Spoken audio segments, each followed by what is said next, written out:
You know, while I'm filming that side of the school, I feel like goosebumps.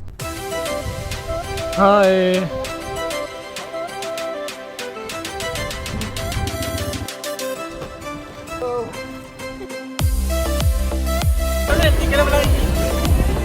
Cheese.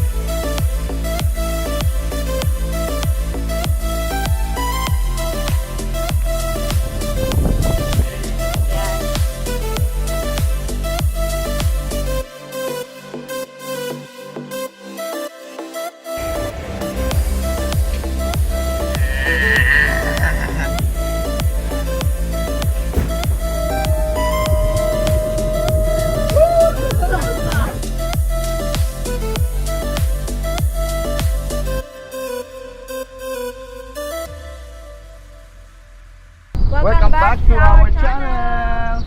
Now we are at the Jazeera Al Hamra, the old and haunted village here in Ras Al Khaimahan. So So? the village, they said that the villagers went to Abu Dhabi Yes. because they do believe that this place is haunted, Yes. and they are so afraid with some ghosts. So now we are roaming around, but we need to stay quiet. Yeah, no one knows why they really abandoned this place or village. There is two more speculation. One, there is a conflict between the tribe and the ruler of the Ras Al Khaimah. And the last speculation is when the Abu Dhabi discovered the oil, the resident flee the village for the luxury in Abu Dhabi. Are we going stay here overnight? You want some camping? Yeah, let's go for camping here, no? Well, I will just stay in the car.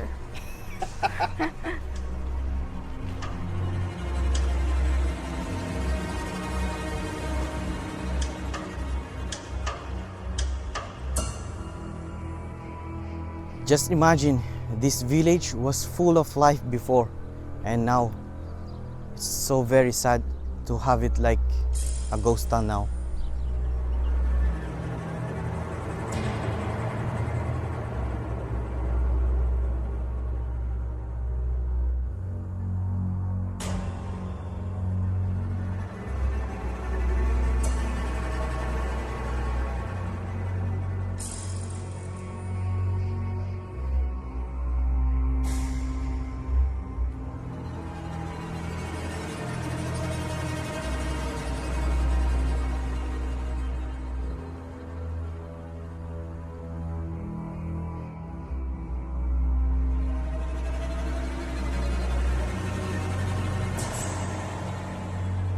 So this is one of the abandoned house here.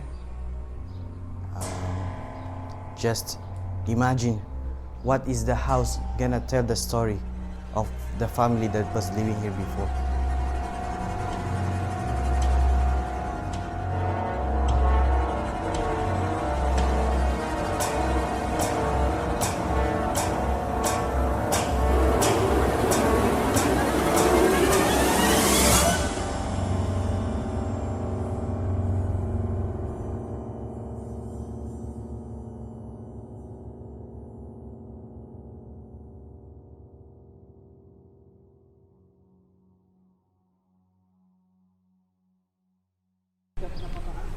Han, I have something to tell you.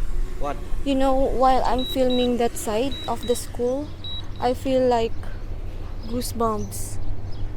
I don't know. You feel scared? Yeah. Because this is still haunted place. Yeah, it's a very And, creepy place. It's creepy and at night. And at night, there will be no light at all, and there will be no people entering this because it's too dark.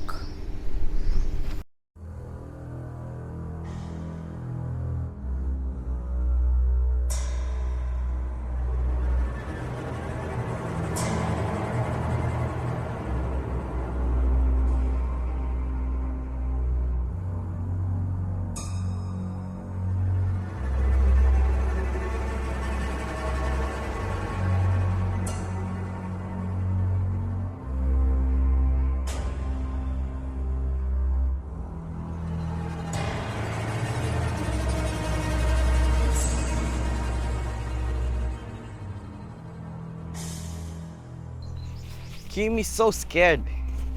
But Kim is scared in anything. Even if it's wildlife, even if it's abandoned places, everything. She is lacking of some adventures. But now she said that she doesn't want to stay here late because she is afraid of the place. So I think that's it. See you to the next destination. Bye.